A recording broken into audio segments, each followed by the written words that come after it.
नमस्कार दोस्तों, Excel study point की ओर से आप सभी का डेली जीएस सीरीज में हार्दिक स्वागत है। This is me Anoop Godiyal. सबसे पहले आपको सूचना दे देता हूं दोस्तों कि आगामी उत्तराखंड के जितने भी एग्जाम्स है उसके लिए एक नई सीरीज चलाई जा रही है डेली जीएस के नाम से।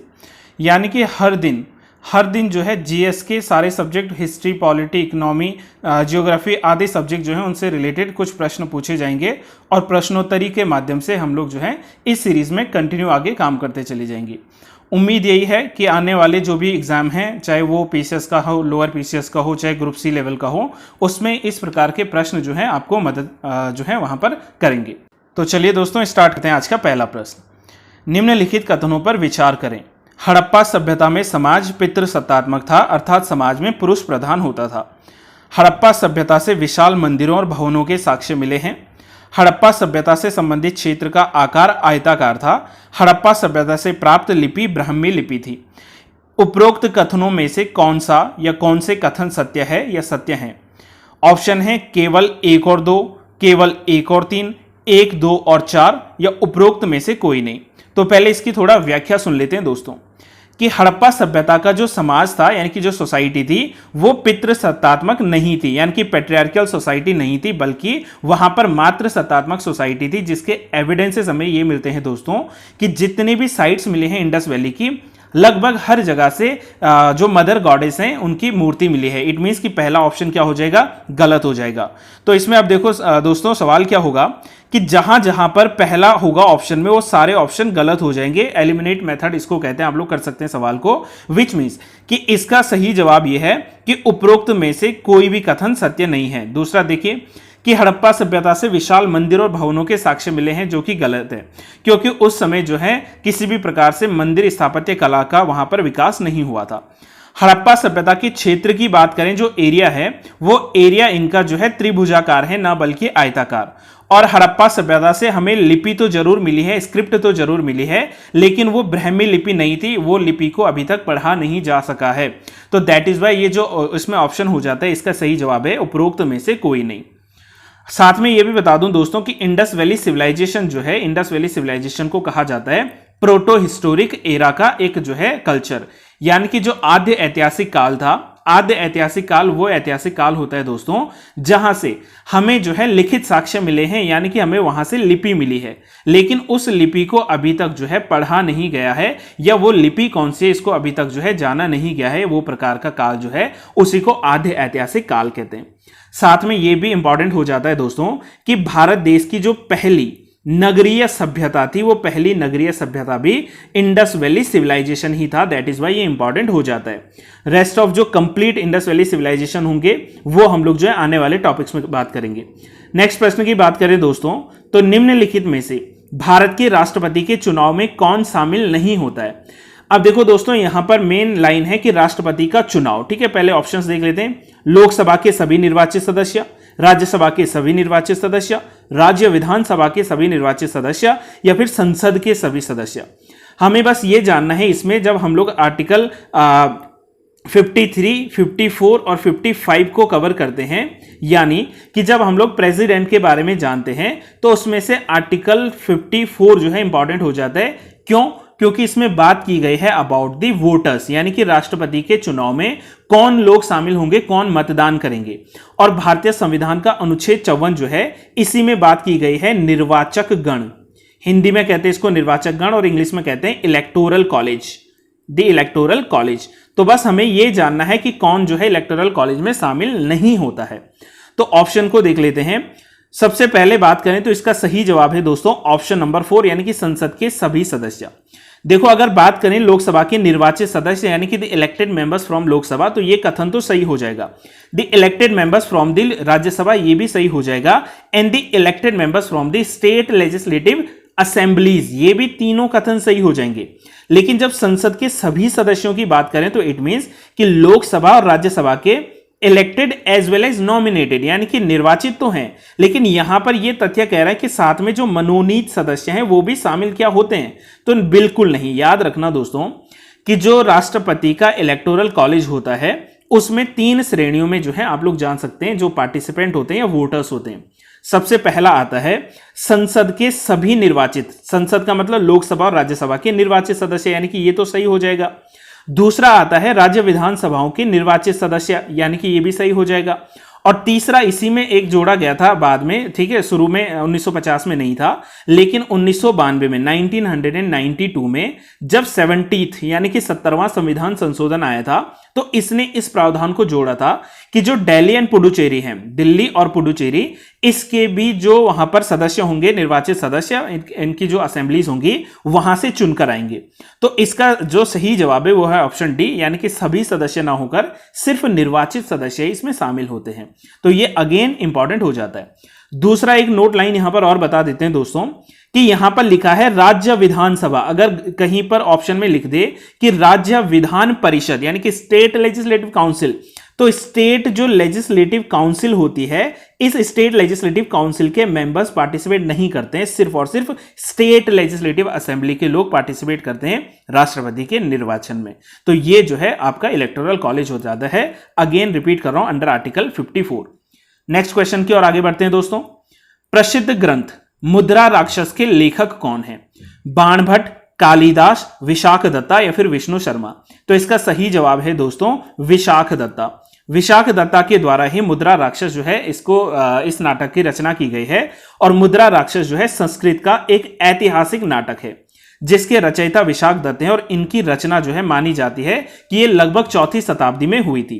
और इस रचना के भीतर चाणक्य और जो चंद्रगुप्त मौर्य थे, इनके जीवन से संबंधित जो राजनीतिक सफलताएं हैं उनके बारे में पूरी जानकारियों का विश्लेषण किया गया है। इस कीर्ति की रचना जो है पूर्ववर्ती संस्कृत नाटक परंपरा से सर्वथा भिन्न रूप से हुई है, यानी कि लेखक ने भावुकता का, कल्पना के साथ जो है स्थान पर जीवन जो संघर्ष था उसका यथार्थ वृत्तांत इसमें दिया है।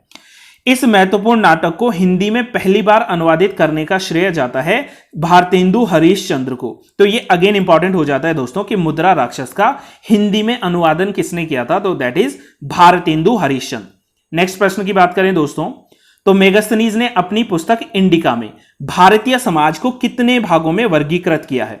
ऑप्शन है 2, 4, 6 या फिर 7। तो इसका सही जवाब है दोस्तों ऑप्शन 4 यानी कि 7।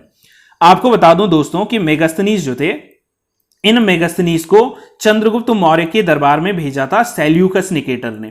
जब सेल्यूकस निकेटर और चंद्रगुप्त मौर्य के बीच में लड़ाई हुई थी, उस लड़ाई के बाद जो संधि या समझौता हुआ था उसी में से मेगास्थनीज जो है इनको यानी कि एम्बेसडर या राजदूत के रूप में चंद्रगुप्त मौर्य के दरबार में भेजा गया था। और इन्हीं के द्वारा जो इनकी फेमस पुस्तक है इंडिका, इसमें इन्होंने चंद्रगुप्त के साम्राज्य को या उनका जो समाज था, भारतीय समाज जो था, उनको 7 भागों में वर्गीकृत किया था। जिसमें पहला आता है दार्शनिक यानी कि फिलोसोफर, फिर आते हैं शिल्पकार, फिर आते हैं कृषक यानी कि जो फार्मर्स होते हैं, फिर आते हैं सैनिक, फिर आता है अहीर, निरीक्षक और सभासद। इन 7 कैटेगरीज में डिवाइड किया गया है मेगास्थनीज के द्वारा। किसको? भारतीय समाज या चंद्रगुप्त मौर्य का जो समाज था उसको। नेक्स्ट प्रश्न की बात कर लें दोस्तों, तो किसी भी व्यक्ति को, देखो एक कथन है, इसको हम लोग पढ़ लेते हैं कि किसी भी व्यक्ति को उसके जीवन तथा दैहिक स्वतंत्रता से तब तक वंचित नहीं किया जा सकता जब तक उसे विधि द्वारा स्थापित प्रक्रिया का उल्लंघन ना किया हो। उसने जब तक कोई ऐसी प्रक्रिया का उल्लंघन ना किया हो। यह कथन भारतीय संविधान के किस अनुच्छेद को संदर्भित करता है? अनुच्छेद 20, अनुच्छेद 21, अनुच्छेद 22 या फिर अनुच्छेद 23? तो इसका सही जवाब है दोस्तों article 21। As according to article 21, no person, देखो गाइस ये पर्सन शब्द इंपॉर्टेंट हो जाता है, सिटीजन नहीं, व्यक्ति। यहां पर नागरिक ना कहकर वो व्यक्ति की बात कर रहा है कि no citizen shall be deprived by his life and personal liberty except procedure establish by law. देखो यानी कि जब तक कि विधि के द्वारा बनाया गया कोई कानून कोई व्यक्ति ना तोड़ दे, तो आप उसको उसके जीवन यानी कि उसको मृत्युदंड नहीं दे सकते। और उसकी जो दैहिक स्वतंत्रता है, दैहिक स्वतंत्रता का मतलब है दोस्तों कि उसका राइट टू मूव यानी कि उसका जो है कहीं जाने का अधिकार, ठीक है, उसके पास जो है राइट टू ईट है, यानी कि बहुत से ऐसे उसके दैहिक स्वतंत्रता के अधिकार हैं जिनको छीना नहीं जा सकता। कब तक? जब तक कि उसने लॉ ब्रेक नहीं किया हो। और वो भी कौन सा? The procedure establish by law, यानी कि विधि के द्वारा स्थापित प्रक्रिया। तो ये भारतीय संविधान के अनुच्छेद 21 में लिखा गया है, जहां पर लाइफ को जो है डिस्क्राइब किया गया है कि what is life. Life is all about the choice and dignity. तो ये अगेन इंपॉर्टेंट क्वेश्चन हो जाता है। नेक्स्ट बात करते हैं दोस्तों, राष्ट्रपति के द्वारा जारी अध्यादेश की अधिकतम अवधि कितनी होती है? ऑप्शन है 6 सप्ताह यानी कि 6 वीक, 6 माह यानी कि 6 मंथ, 6 महीने और 6 सप्ताह यानी कि 6 मंथ एंड 6 वीक, या फिर अनिश्चित काल के लिए। तो अध्यादेश को कितने समय तक के लिए जारी किया जा सकता है? तो बात कर लेते हैं दोस्तों ऑर्डिनेंस पावर या अध्यादेश राष्ट्रपति की, जो कि भारतीय संविधान के अनुच्छेद 123 में जो है इसका वर्णन किया गया है। सबसे पहले यह जानना जरूरी हो जाता है कि किसी भी ऑर्डिनेंस को रिलीज करने के या इशू करने के लिए कंडीशंस क्या है। पहली कंडीशन है कि president of India can promulgate an ordinance only when both the house of parliament are not in session, which means कि जिस समय सत्रावसान चल रहा है। सत्रावसान का मतलब यह है दोस्तों कि जिस समय पार्लियामेंट में लोकसभा और राज्यसभा जो है सिटिंग्स में नहीं है, यानी कि सेशन जो है ऑफ चल रहा है, रिसेस का टाइम चल रहा है या फिर सत्रावसान का टाइम चल रहा है, या फिर when is of the two house of the parliament is not in a session. अच्छा, इसका मतलब यह है कि जब भी जो है कोई भी एक हाउस यानी कि या तो लोकसभा एब्सेंट हो या तो राज्यसभा एब्सेंट हो। अब देखो ऑर्डिनेंस पास करने के लिए क्या चाहिए, हमारे पास लोकसभा और राज्यसभा दोनों की सहमति जरूरी है। मान लीजिए कि राज्यसभा तो हाउस में सिटिंग में है लेकिन लोकसभा एब्सेंट है, तो बिल पास नहीं हो सकता। लेकिन इसके बावजूद भी भारतीय राष्ट्रपति को यह पावर दी गई है कि अगर वो सेटिस्फाई हैं, अगर वो जो है सेटिस्फाई हैं, संतुष्ट हैं कि ऐसी कंडीशन आ चुकी है, ऐसे जो है देश में कंडीशन आ गई है जिसके आधार पर कानून बनाना अनिवार्य है, नेसेसरी है, तो वो कानून बना सकते हैं।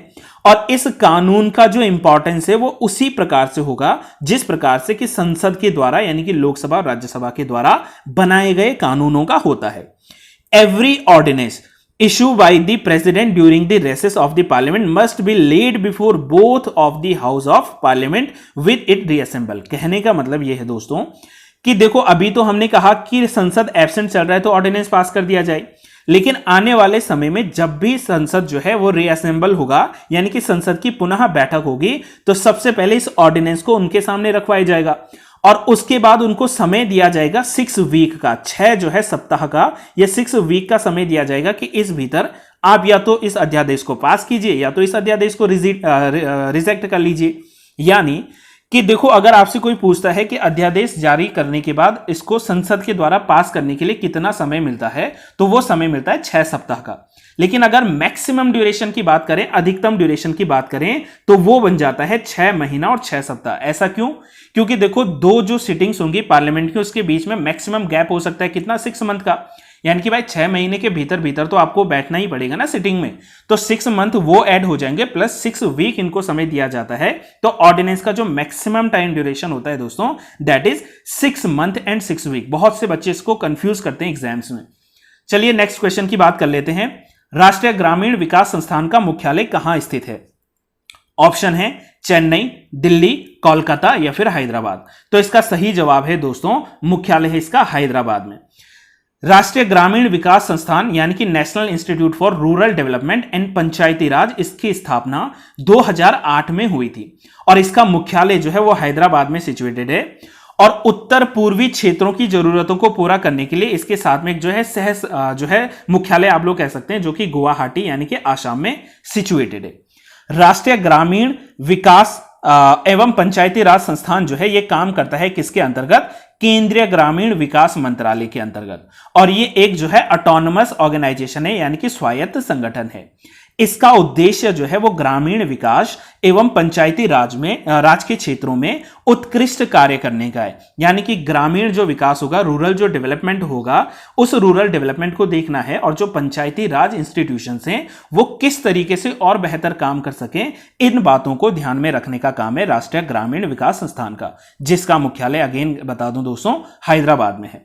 नेक्स्ट प्रश्न की ओर बढ़ें तो निम्नलिखित में से किस देश को एशिया का पेरिस कहा जाता है? देखो बिल्कुल वन लाइनर ये सवाल है दोस्तों। ऑप्शन है वियतनाम, थाईलैंड, भारत या चाइना। इसका सही जवाब है दोस्तों थाईलैंड। थाईलैंड जो है इसको एशिया का पेरिस कहा जाता है। अच्छा, एक नोट लाइन यहां पर ये भी याद रख सकते हैं दोस्तों कि भारत का पेरिस किसे कहा जाता है? तो भारत का पेरिस कहा जाता है पिंक सिटी जयपुर को, यानी कि जो गुलाबी नगरी है हमारा जयपुर, इसको भारत का पेरिस कहा जाता है। जबकि एशिया के पेरिस की बात करें तो एशिया का पेरिस कहा जाता है थाईलैंड को। बिल्कुल वन लाइनर प्रश्न हो जाता है। नेक्स्ट प्रश्न की ओर आगे बढ़े दोस्तों तो विश्व की सबसे प्राचीनतम संसद किस देश में स्थित है? अमेरिका, ब्रिटेन, भारत या फिर स्विट्जरलैंड? तो इसका सही जवाब है दोस्तों ऑप्शन नंबर 2 यानी कि ब्रिटेन में। जो ब्रिटिश संसद है, ब्रिटिश संसद भी भारत संसद की तरह जो है द्विसदनात्मक है। और सबसे इंपॉर्टेंट बात तो यह है दोस्तों कि जो इंडियन जो पार्लियामेंट है इसका कॉन्सेप्ट हमने ब्रिटिश पार्लियामेंट से ही लिया है। आप लोग जानते होंगे कि भारत की जो संसद है इसको वेस्टमिंस्टर मॉडल की संसद भी कहा जाता है। और ये जो वेस्टमिंस्टर है, इसी वेस्टमिंस्टर नामक जगह पर जो है इसमें ब्रिटिश या ब्रिटेन की जो पार्लियामेंट है वो मौजूद है। और उनकी भी पार्लियामेंट जो है बाइकैमरल है यानी कि द्विसदनात्मक है, और हमारी भी जो इंडियन पार्लियामेंट है वो भी द्विसदनात्मक। देखो द्विसदन का मतलब यह है कि जैसे भारत में लोकसभा और राज्यसभा है उसी प्रकार से यूएसए में भी हाउस ऑफ लॉर्ड्स यानी कि अपर हाउस और हाउस ऑफ कॉमन्स यानी कि लोअर हाउस मौजूद है। ब्रिटेन की संसद को ही मदर ऑफ पार्लियामेंट भी कहा जाता है, यानी कि संसद की जो अवधारणा आई थी वो ब्रिटेन से ही निकल कर आई थी। That is why mother of parliament कहा जाता है ब्रिटेन की संसद को।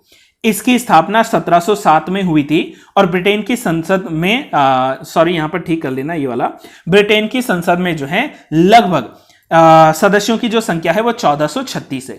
आपको साथ में ये भी बता दें दोस्तों कि ब्रिटेन में जो है राजतंत्र काम करता है यानी कि मोनार्की काम करती है, और ब्रिटेन का जो संविधान है वो अलिखित है यानी कि अनरिटन कॉन्स्टिट्यूशन है। दैट इज वाई ब्रिटेन का कॉन्स्टिट्यूशन पूरे विश्व में सबसे ज्यादा फ्लेक्सिबल कॉन्स्टिट्यूशन माना जाता है, यानी कि सबसे लचीला।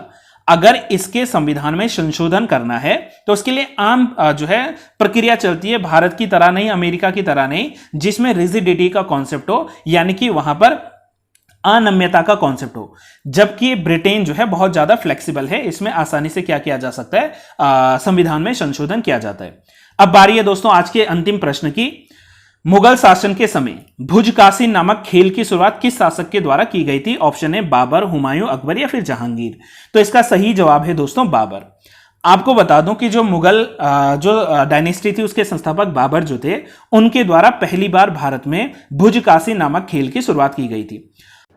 अब अगर बात करें दोस्तों कि भुजकाशी क्या है, तो भुजकाशी जो है मध्य एशिया में घोड़ों पर सवार होकर खेले जाने वाला एक खेल है, और यह मुख्यतः Afghanistan, Uzbekistan, Tajikistan, Kyrgyzstan, Turkmenistan, Kazakhstan और अफगानिस्तान के जो पठारी इलाके हैं और जो चाइना का जो उइगुर नामक इलाका है वहां पर खेला जाता है।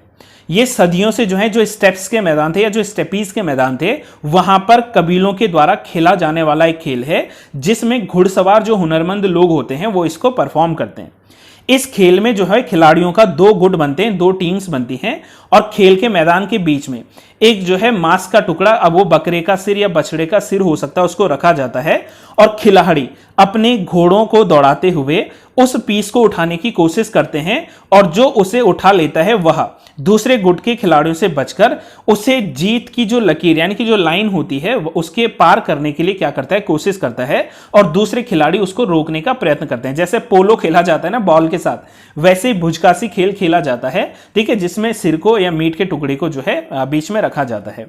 तो ये जो है आज के जीएस सीरीज के टॉप 10 के जो है न्यूज हैं दोस्तों। अब बात कर लेते हैं अंतिम जो है आज के अभ्यास प्रश्न की। थोड़ा सा आपको भी मेहनत करनी है, आप जो इसका जवाब जरूर दीजिएगा कमेंट बॉक्स में कि मुगल काल के समय मनसब क्या हुआ करता था।